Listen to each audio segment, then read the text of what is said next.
Yun, kamusta mga kapatid dito sa Farmers?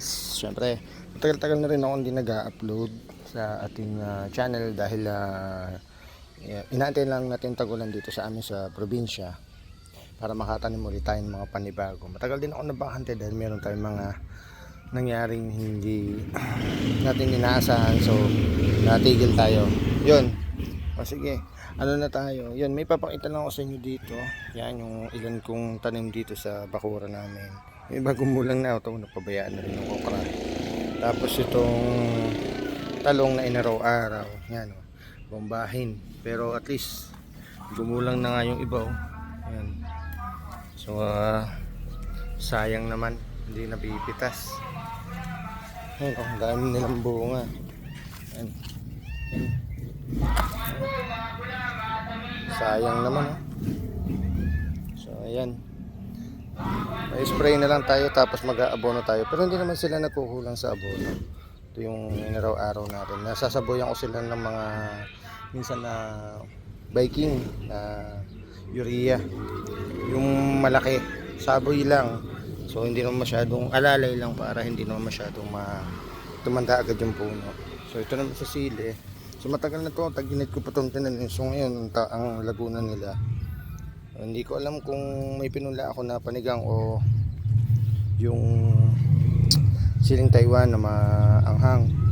Sana may isang ano dito, labuyo na agad ikita na siling maanghang. Ayan, may bunga na sila.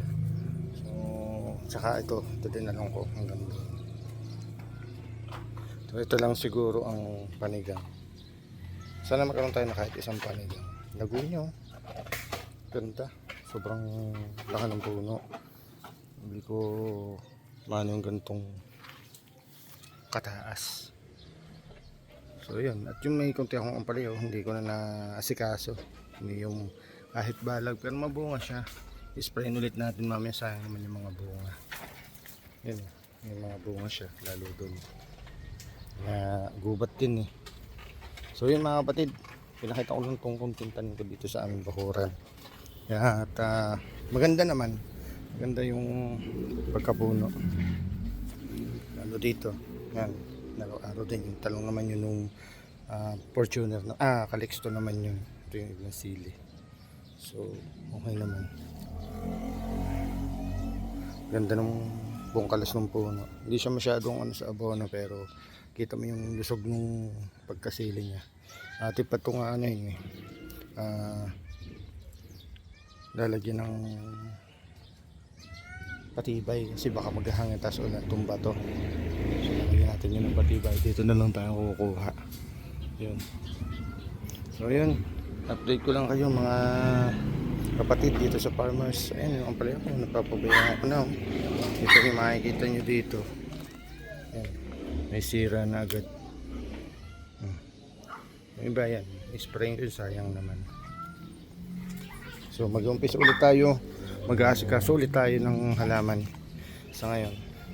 Kasakit tayo kaya medyo napending tayo sa mga ano natin, halaman natin. So yun, ano muna update natin ngayon mga kapatid. Sana supportan nyo pa rin ako sa mga ginagawa ko sa mga pagtatanim. Maraming salamat, ingat tayong lahat, peace.